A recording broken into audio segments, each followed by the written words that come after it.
I'll just let everybody know I'm going to be moderating the session, and Eric's our main speaker today. This is our first DAMA LA speaker series, so we're just getting ready to get started in a couple of minutes. So what I'll do, John, is I'll start sharing my screen. Yep. And then hopefully everybody can see that. Perfect.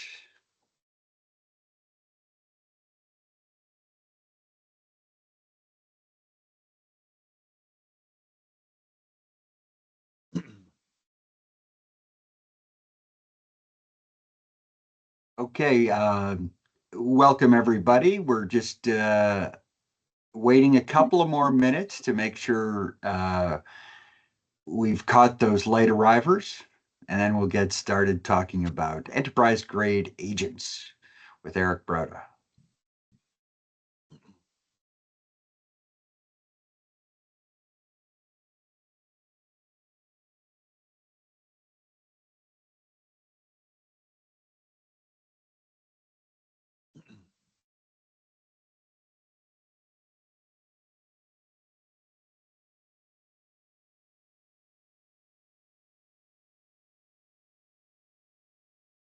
Hey, welcome, Eric. We're about to get started. Hello, everybody. Happy Friday. Happy Friday. Nothing starts a weekend like DAMA. Yeah, exactly. I was hoping you'd say nothing starts a weekend like a presentation on agents, Eric. But maybe that was a bridge too far. Yeah. Yeah, I'm 2 hours ahead of you guys, so it's already my afternoon. Yeah, that's Okay. Well, without further ado, I'd love to get started and open up the conversation. Like I was saying a little bit earlier, this is our first of many speaker series that we're going to be doing. And if I could ask everybody to go on mute, you don't have to be on camera, but if you go on mute, then your head won't pop up in the recording when there's some background noise. And we're recording this, so everyone, I hope you're okay with that.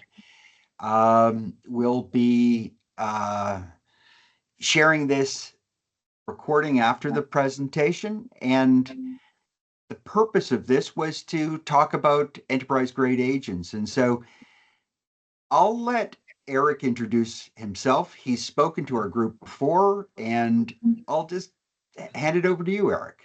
Yeah, sure. Before I introduce myself, I'll just talk a little bit about what we're going to talk about today, and maybe whet your appetite a bit. This is enterprise-grade agents for an enterprise-grade agent ecosystem. I think everybody's heard about what agents are, or maybe not in specifics, but they know that they're coming. And one of the things that we found through some of our experience is just like building off of LLMs, if you don't have some of the what I call enterprise grade capabilities, security, observability, operability, governance, trust, then you'll be stuck in science experiment mode for a very, very long time. That's what we're seeing in the Gen AI world, LLM world. And that's why we're starting to see a lot of traction around ML ops or agent AI ops. But what we're seeing, what we believe is happening right now to agents is the same thing that has happened to LLMs, which is unless we actually think about enterprise grade capability ahead of time, we'll be stuck in science experiment land, or as one of the folks I work with say, they're in the mode where they're in the death of 1,000 proof of concepts. So what I'm going to talk about is first of all, what is an agent? Why are they important, and why do we need enterprise grade agents first? And if we have enterprise grade agents, no agent lives on an island, if you will, and you don't build one agent. You're probably not going to build 5. If you believe in NVIDIA, you're going to have thousands of them in any enterprise, which really means what is an enterprise grade agent ecosystem look like, so we can actually manage and control and observe what's actually happening in our growing agent ecosystem. So that's what we're going to talk about today. Now, real quickly, just in terms of who I am, I'm Eric Broda out of Toronto, Canada. I run a boutique consulting company called Broda Group Software, and I write a lot of things too. So not only do I run a consulting company that does Gen AI work, it does agent work, used to do data work, and even before then I used to do API work. And I've written a ton of articles on that. I've written the O'Reilly book on implementing data mesh, came out in October. And I'm writing my second book on the agentic mesh, or the enterprise grade agent ecosystem. So that's coming out in September. And a lot of what we're going to talk about today and what's in the books are lessons learned, sometimes painfully learned through experience. If anybody does, by the way, have some further information, feel free to reach out to Dee or to John, or my contact information is down at the bottom of this page. And I will send this, John, this presentation to you so you can send it out to the rest of the crew, so you don't have to do screenshots or take notes quite so furiously. Okay. And remember our audience, Eric, we come from a variety of backgrounds, a lot of data governance professionals, a lot of data professionals, and even to define what is an agent is probably useful, because in this group we're here to learn and interact. And so folks, you don't have to go on camera to ask a question, but if you have a question that you think would be useful for your understanding of the topic, please, this is meant to be sort of open to that form of a discussion. And I know Eric enjoys the interaction as much as you do, probably learning more. So before you get going too far, Eric, my sister, who's in privacy, sent me an article about agents. Everybody, my mom is sending me articles about agents. My other sister, the librarian, is sending me articles about agents. So, make sure, can you just sort of frame this in plain English, what the term means in your mind, and then the subset that you're talking about? Just help us understand, man. Sure. I'm going to start with a business scenario.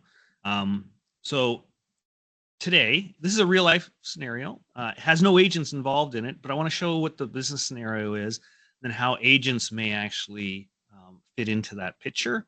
And then I'll go through a little bit of the definition.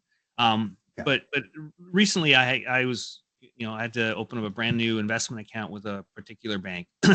And what most people would think is a relatively painless bank account open process took about 6 weeks, 7 weeks, give or take, probably about 40 emails, probably about 13 text messages, 3 in-person meetings.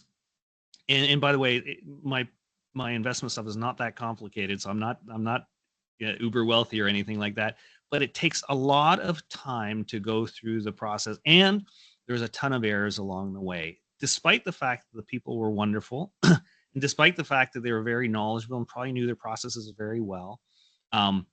Took a very, very long time. There was electronic documents pushed all over the place, very little paper, by the way. So the first thing that I would suggest an agent is wherever you see a person doing a piece of work, where you have electronic information flowing through, that is a candidate for agent augmentation. An agent can do certain subset of those tasks, or in certain cases can do the whole task, the whole set of tasks. So I'm not going to talk too much about the impact to the economy or the society, but suffice to say that's a model that we actually see is a simple way to actually look at that.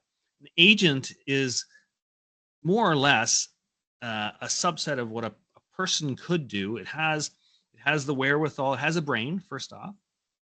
It can act somewhat autonomously within guardrails, within boundaries, with a human in the loop. It can create a plan, and then it can execute that plan. It most likely, if you're using a modern LLM, it talks natural language. You can ask it to do things like, can you please open up a bank account for me, without having a structured set of JSON or otherwise. And and it can access tools. Those tools could be anything, an API, it could read a document, a tool could actually access the internet. So the agent can not only do all the things I mentioned, but it can also access tools that may be specific, unique, or even proprietary to your environment. In other words, an agent is kind of like a person. It's the brain. The LM is the brain for the agent. The tools are the limbs, if you will, that actually allow work to occur. But an agent is autonomous. It can make a task plan. It can execute a task plan. Typically interacts using natural language. Has access to tools. There's a bunch of different definitions that OpenAI has, Anthropic, all of which are just as good, but they boil down to those basic capabilities. So John, I hope that's a good starting point, but feel free to correct me or drill down. Yeah, no, well, I wanted you to use all that terminology so that people understood what you're going to be referring to in subsequent conversations. But I love the way you framed it. It has a brain. It can use tools, and you'll see this term tools used a lot in agent conversations. They have tools. They have guardrails. And one of the things that I think is helpful to what I've heard you talk about is that agents in this context can create a plan and they can execute a plan. And that ability to create a plan isn't always something that was available to software developers who could just say, go create a plan within these guardrails. And so what you're talking about doing is similar to all the automation that's been happening in technology forever, but actually adding some miniature brains in the automation process Yeah, is how absolutely. it's one way to think about it. Yeah. Yeah, absolutely. It's actually it's a very good point. And I probably want to elaborate on a bit on that. So today we have workflow, regular workflow, I'll call it, or RPA. And in workflow in this context, and then I'll explain how it's different to agents. But in workflow, you kind of have to know the end to end, and you really have to know the edge cases so that when something breaks, your tool, your workflow can actually address it and compensate for it. Agents work differently; they work dynamically. An agent gets a request. It looks at the universe of agents and tools that it has at its disposal. It creates a plan and plugs in those specific agents or tools into the plan, and then it executes the plan. The key thing there is it's all dynamic based off of the inventory that's available to it and the prompt that the request that's given to it. The key here is I don't need to know the end-to-end workflow. The agent figures that out. Yes, we can provide guardrails to the point where we can do literally 100%, almost 100% deterministic workflow type capability. We can do that. But the power of this is we allow the agents to actually think for themselves and with a human in the loop and some guardrails, then dynamically create a plan, dynamically address the edge cases as necessary. And if they can't get to some point, there's a standard way of saying, hey, I'm an agent, I'm in pending state until I get the information I need. I'm going to go and contact the human in the loop, the person who maybe initiated the request, and get that information for them.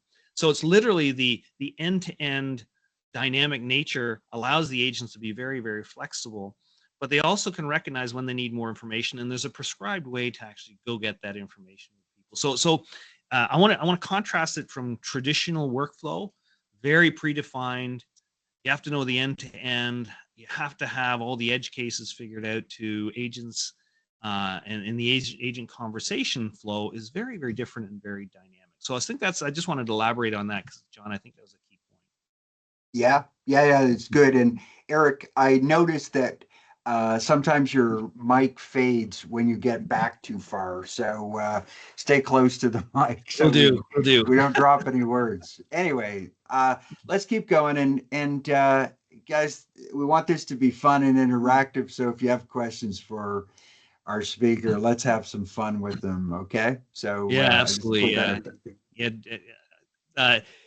Anytime you want to interrupt, put it in the chat, and I probably won't be looking at the chat, but John will be. But let's continue here. So we got to where we are as a result of, I like to say we stood on the shoulders of giants.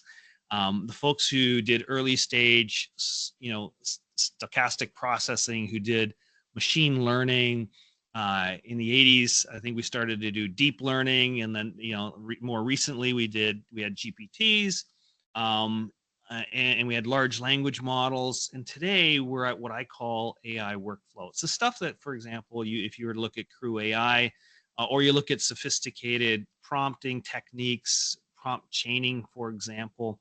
They're typically, you have a chat GPT like interface, and you ask it questions and some things happen in the background. Every once in a while you can actually access the internet, and that's what I call AI workflow. That is not AI. That's not agents. Agents are what I call, as I mentioned earlier, based on definition, autonomous, and soon we will get to enterprise grade agents, and that's where we all need to be to get out of that science experiment mode of operation. Now, the obvious question, though, is what happens after that? Because I believe the adoption of this will be much more rapid than we actually have seen before, much more rapid even than the LLM wave, which was incredibly fast. But we foresee, not one, not 10, but, just like the CEO of NVIDIA said, tens of thousands, if not hundreds of thousands of agents in an enterprise. But I think we're going to start with, smaller teams of agents, just like teams of people, which will evolve to groups of people and eventually to ecosystems of agents within an organization. And then they're going to expand into, agent-based organizations where there's very few people. And the humans provide more of a governance role than anything else. In fact, I'm working with a company out of Boston that is trying to set up that exact type capability where they want to set up an agent organization that is populated almost predominantly with agents based off of some of their algorithms. And even then, when we have agent organizations interacting, what we're going to have is agent supply chains. So I'm using terminology that is very common in manufacturing, common in human society, because again, the analogy of an agent being somewhat similar to a person, I think, is very applicable. And there's some analogies, very appropriate analogies, that we can hypothesize. My crystal ball, again, I'll be honest, my crystal ball can be foggy at the best of times, especially in a rapid moving environment like this.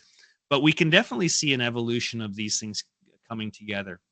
Our terminology for this agent ecosystem, by the way, is agentic mesh. And it plays off of the mesh where we used to have APIs and we had a service mesh. We had data products and the data mesh. Now we believe we're going to have agents running in an agentic mesh, which is the agent ecosystem. So that's how we actually see the past getting us to where we are and where this thing is actually going and why this is so crucial.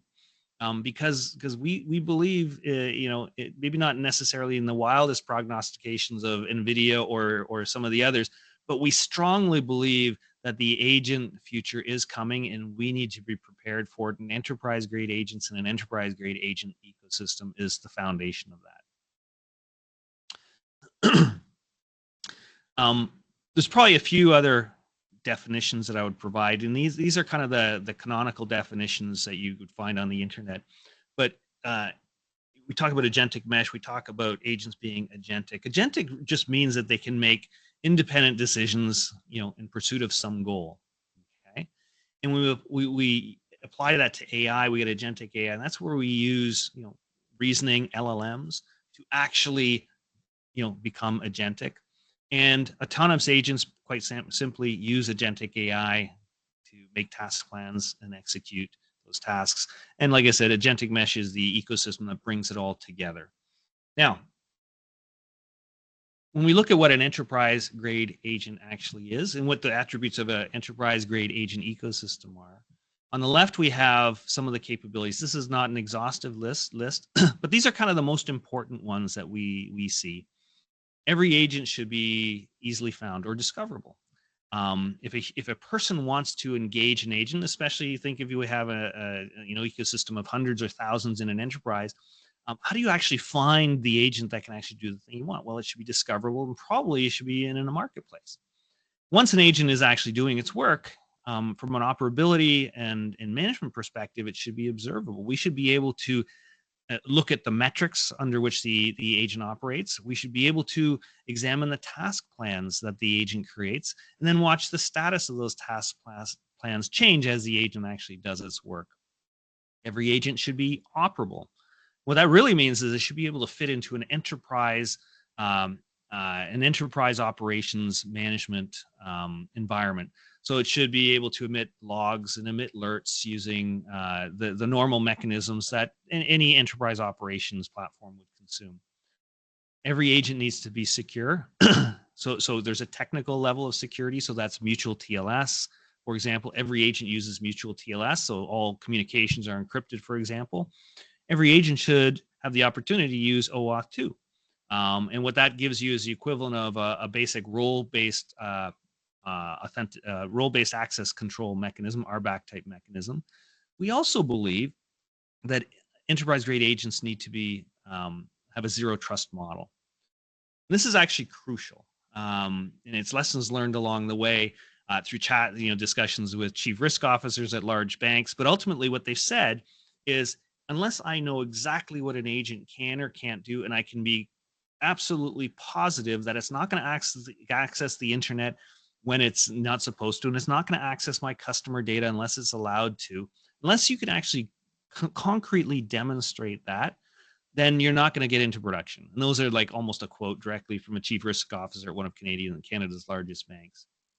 Ultimately, what they want, if you translate that into something that chief security information officer would actually state, they would call that a zero trust model.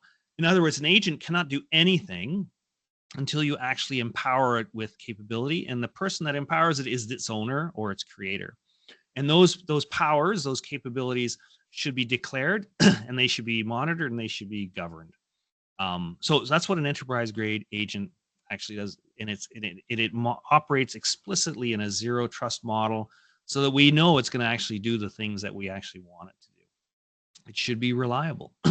Today, if you look at some of the LLMs, I think everybody's heard of hallucinations before, which effectively are the if I were to be really simple, the LLMs giving us a response that we didn't expect, and in certain cases may actually be factually incorrect.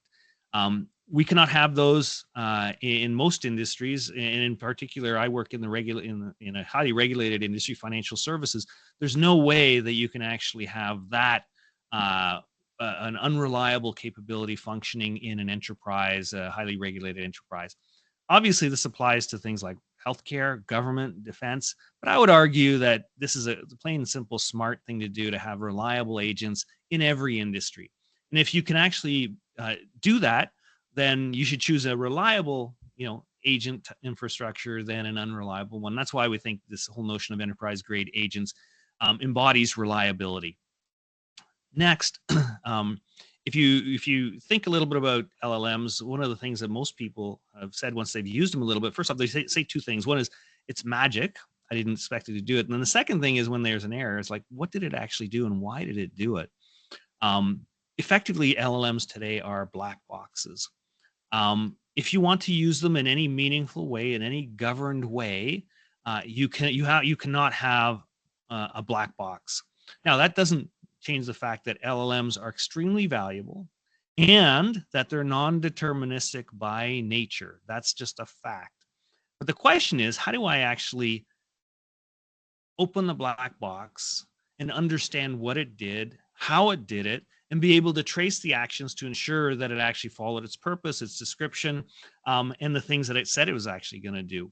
So enterprise agents need to be explainable and traceable, despite the fact that their brain, the LLM, is non-deterministic and may make errors. And there's ways that you can actually use LLMs so you can dramatically reduce those.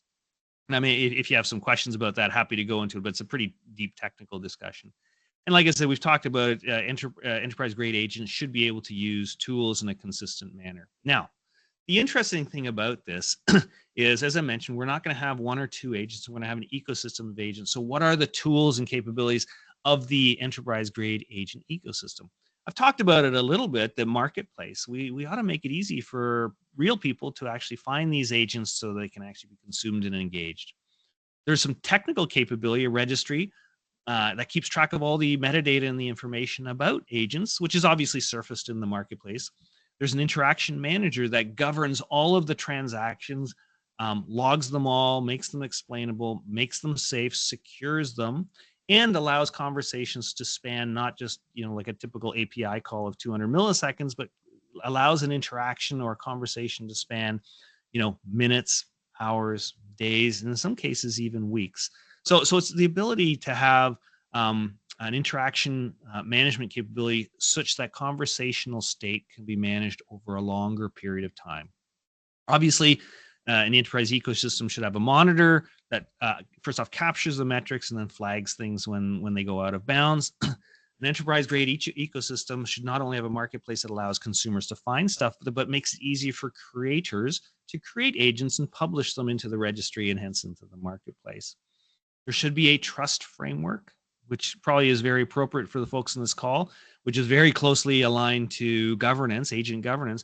But there has to be a trust framework that says these are the guardrails or policies that an agent is bound to.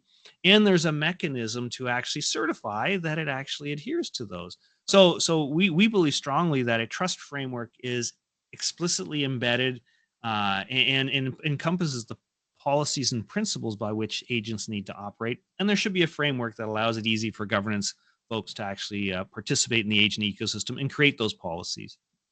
There's a bunch of other things in here. We also believe strongly in open source. That's a different story, but we're working on elements of this in an open source capacity also. So now, Eric, ahead, do you want to just take a beat and see if there's any questions about anything Eric's covered so far? I know this raises a lot of philosophical questions and a lot of other interesting questions, and I know we're not experts here in that, but Eric is an expert in this area of the agentic mesh, and I think it's valuable for all of us to hear what he has to say about how we are thinking about designing these systems, because data governance, was something we added after, we started working with data. I think agent governance is something that we want to start with, right? And so that's why I like that we're talking to a data governance audience, because I'm sure you can envision scenarios where these kinds of capabilities or the way of thinking about how agents work with data will be very important to us. So please, thank you for listening and feel free to ask questions. Yeah, and I recognize the fact that this is a governance group steeped in data governance. I actually do have some very, very strong perspectives on agent governance that I would very much welcome your feedback on, and it is one of the slides that I'll get to very, very quickly. And by the way, I am not a governance expert. I probably have enough experience to make myself dangerous, but not necessarily competent in data governance. So some of the ways that I apply data governance principles and such to agent governance, I welcome your feedback. I would love to hear from the experts on how you think this should actually be done. So hopefully I'm giving you enough information and context to have a worthy discussion in that regard. But I do welcome it, and it is absolutely one of the things that I'll be talking about very soon. All the things that I mentioned earlier here, and I'll go over these really quickly because I do want to get to the governance discussion. But with the architecture of the agents needs to actually enable the capabilities that I mentioned earlier. So we believe, and I believe the industry is starting to move in this direction. If you look at Anthropic with MCP, which is their framework for building agents, agents are microservices. We agree with that. Agents are smart. They have access to one or more LLMs. Those LLMs could be experts at task planning, but they could also be experts in domains. Agents can autonomously orchestrate their tasks. In other words, they can manage tasks, they can plan them, they can execute them, and they have the capability to be declared enterprise-grade microservices, and we call them micro agents, play on agents and microservices. We believe microservices are the vehicle that makes it easy to put all of these capabilities into play. And if we can actually do this, we get security, reliability, deployability, and observability, which I've already mentioned earlier. So I'm going to walk right into our governance discussion here. So anybody who was at the previous session that I did around data mesh, data products may recognize this. And I believe strongly that this is an excellent model that is used for real life products. So this would be Underwriters Lab certification, or in Canada, the CSA on the left, Canadian Standards Association. ANSI is another organization that does very, very similar things.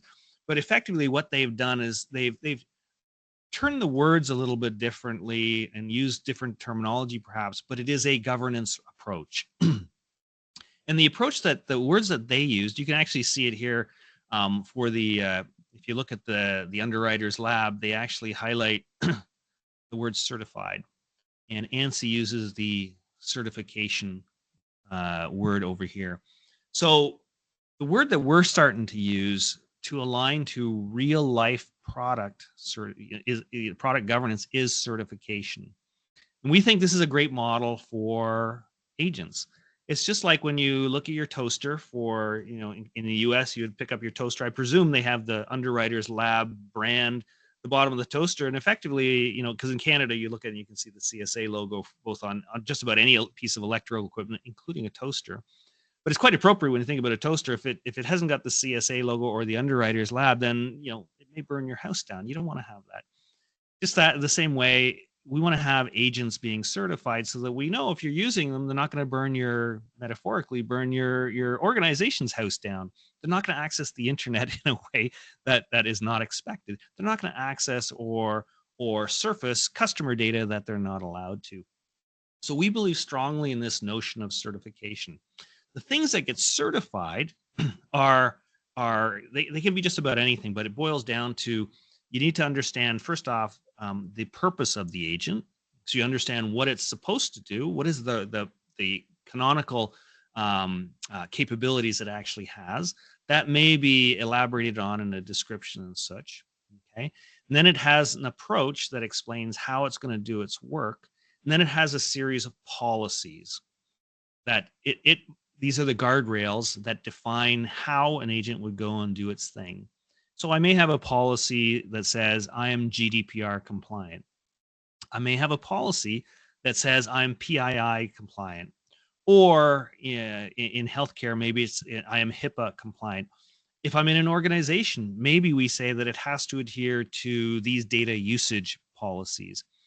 If I'm in a group, it may say that I'm allowed to look at my group's information to address this task, but I'm not allowed to look at my peer group in the UK or otherwise. These policies dictate the guardrails by which an agent fulfills its purpose. So they are crucial. And these are the things that you actually use to govern the agent. And the model that we choose to use and we think is appropriate is the same one, as I mentioned, that is used for real life products, that has been used, I think, almost for 100 years in certain cases, definitely over 70 years in Canada. So this is the model that we choose to adopt. We even want to adopt the nomenclature. But it comes down to kind of 4 different pieces of a puzzle in how you actually implement this. And this is relatively high level, and obviously every organization is going to do this a little bit differently, but there's an accreditation process that ultimately says that this is how we're actually going to go through the step by step that allows you to introduce a new agent, in our case an agent, and actually identify how it will actually get certified, the steps, the process by which it actually can get certified. So that's the accreditation process. They have to be accredited against a checklist of things, and that's that accreditation list that you see as a second item there. But it looks in a way trivial if I show it as a checklist, but ultimately there's going to be a list of policies and maybe even sub policies under those. And we're going to have something that conceptually looks and says verified or certified, not applicable, certified. And that list should be enumerated, and it should be transparent, and it should be published. Once it's enumerated and published, we can have attestation and verification. Typically, that means an internal organization to actually provide that stamp of approval, if you will. But we can actually conceive of this actually as having third-party attestation for certain types of very, very crucial agents, perhaps in certain, maybe even the defense industry, and eventually into even banking if you're using third-party agents. So there's an attestation that says this agent has gone through the accreditation process that everybody agrees is important. We can transparently see the accreditation, and we're going to verify it, and then we're going to give our stamp of approval. Now, last but not least, this is a process, yes, but it only works when there's significant amount of trust and coordination. Now, I want to emphasize that because it took decades, at least in Canada, for the CSA to become acknowledged as a source of trust. I don't know about Underwriters Lab in the US or ANSI or things in other regions, but it takes a lot of coordination to build and a lot of relationships to build the trust to where you can actually, put this process in place. So we think it's crucial. It may not be easy to do, but we think in order to get to where we want to go with agents, it's actually quite mandatory. So, John, Eric, go yes, for it. Yes, and I really did want to interrupt your flow. And one of our members, Dean, works in a highly regulated industry, and he and I were talking about this before. But he asked a brilliant, as he tends to do, great question about agents, and can they be multi-platform certified?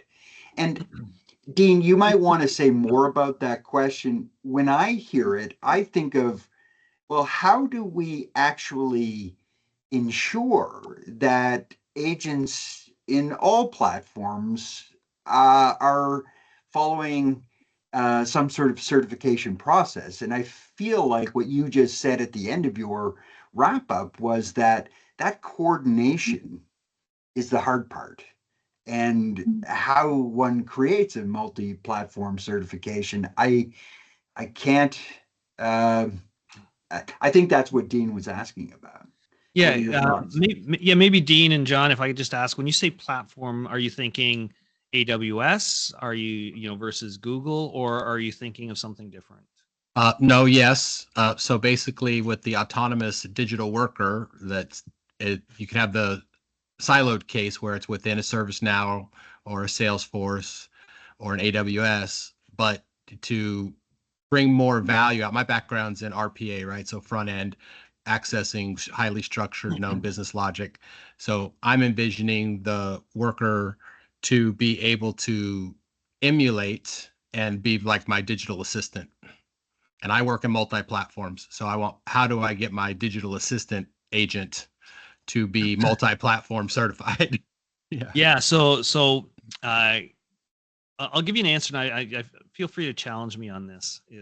I think our first wave of agents, whether they're agents or AI workflow, I'll leave that distinction alone for a moment.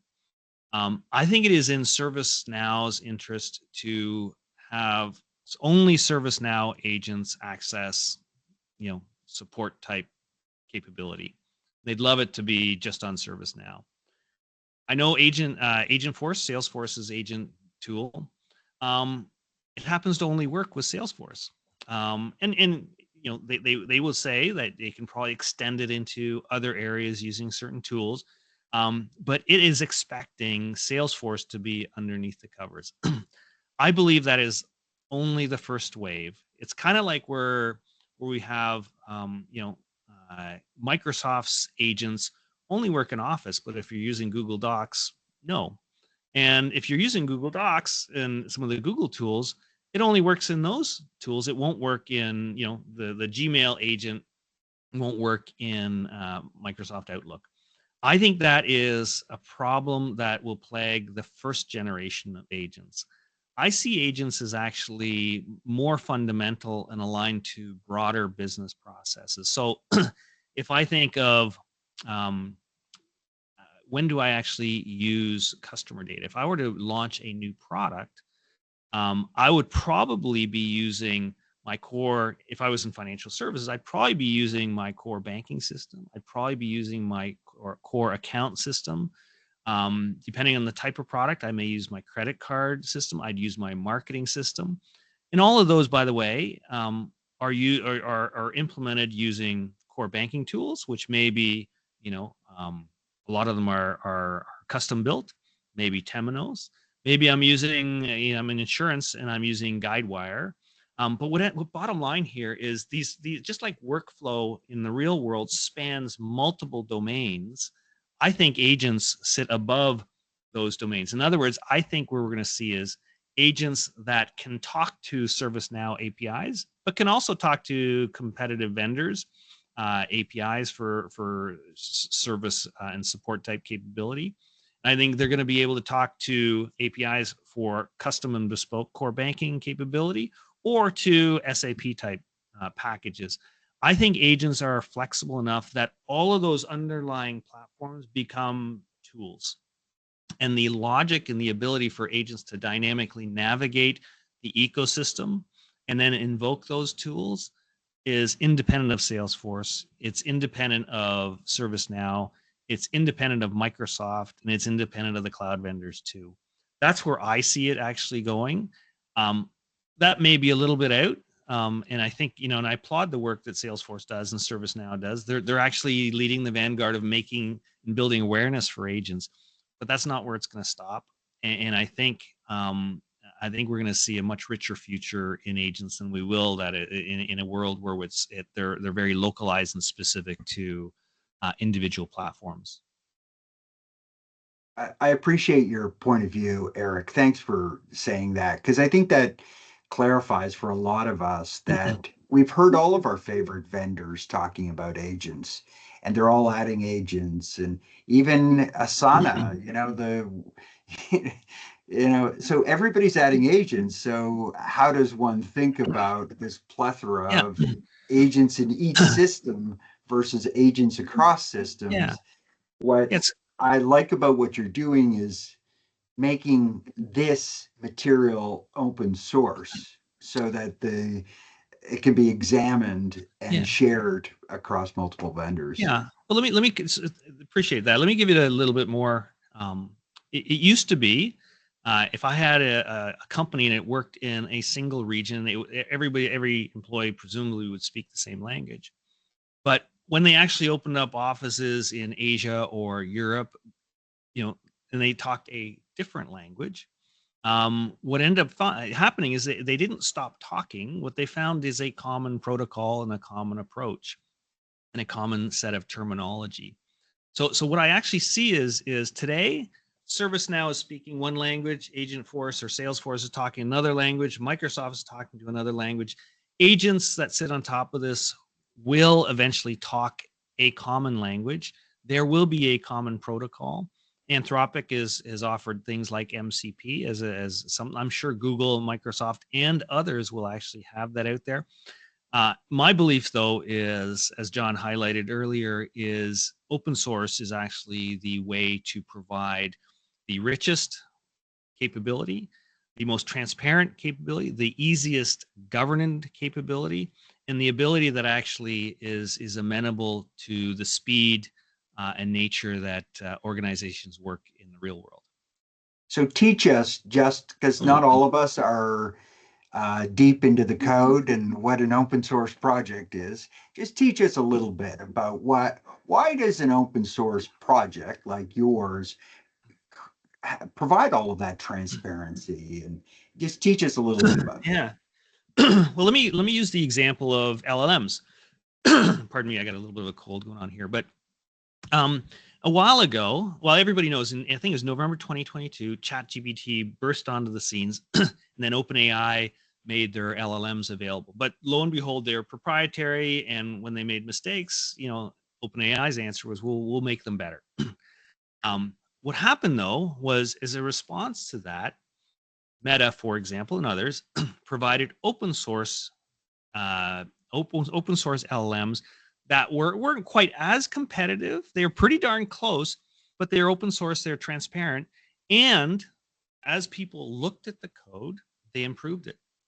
And as the community of developers, despite OpenAI perhaps having 2,000 developers, when you had 2 million developers looking at what Meta delivered, an LLM that was open source, what happened? costs came they were they fell off a cliff and went down. The costs reduced exponentially. Capabilities went up exponentially. If you're in the if you're in that, if you're paying attention to the AI news as I do, you've probably heard of something called DeepSeek a little while ago.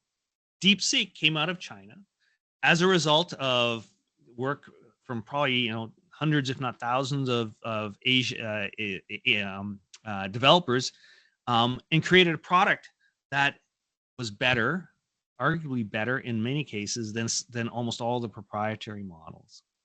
What that means is what you're seeing is open source provides the transparency to allow a wide community of developers to participate, which gets you lower costs and over time better performance. But I think it also allows us to understand what is going on behind the black box. So when it doesn't work as we expect, we can actually open the hood and see why. And if it doesn't work as expected, as a governance professional, I want to know exactly what broke and how soon it can be fixed before I can actually provide a certification to say it's safe to be used.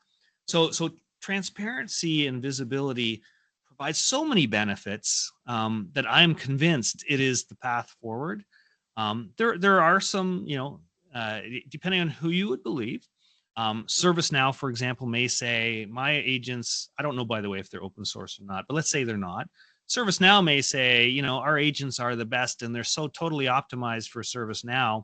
But I would argue that if ServiceNow opened it up to a community of thousands of folks who want to build agents for support processes across the enterprise, you would get a flourishing ecosystem. You get innovation that would be so much better and faster and cheaper than what ServiceNow could do on its own. There's no real comparison. The last one I would say is something happened probably, I can't remember the exact date, but somewhere around 25 years ago, and a fellow named Linus Torvald decided that he was going to create a brand new operating system. Everybody laughed at him at the time and said, that's not going to go anywhere. And he said, no, Linux is the future. And it's going to, one day, if we can harness the power of the community, we will actually be able to provide transparency, and we will harness the innovation and capability of millions of engineers to create a product that will be better than anything anybody can do. History speaks for itself. Linux is used, I think the latest statistics, cloud usage, what AWS, Google, and the rest of them use, I believe Linux has 95% market share. If you look at corporations, probably about 75% of the core servers are all Linux now. Open source is the way to go, and I'm not trying to advertise this, and I didn't really mention it too much, but we're the stuff that you're seeing here. We have an agent toolkit, enterprise grade agent toolkit for an enterprise grade agent ecosystem that will be open source in about 6 to 8 weeks. Okay, so Eric, that's the way forward. Yeah, and I'm glad you were able to clarify and give all those great examples. I want to make sure that we have time to wrap here. It's almost at the top of the hour, like we've got 10 minutes left.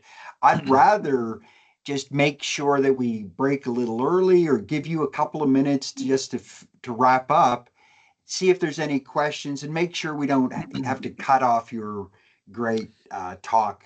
Yeah. I don't have any more slides, so I'm going to actually just respond to any requests, and then if there aren't any, I'll do a quick wrap up. But yeah, any questions? Open season.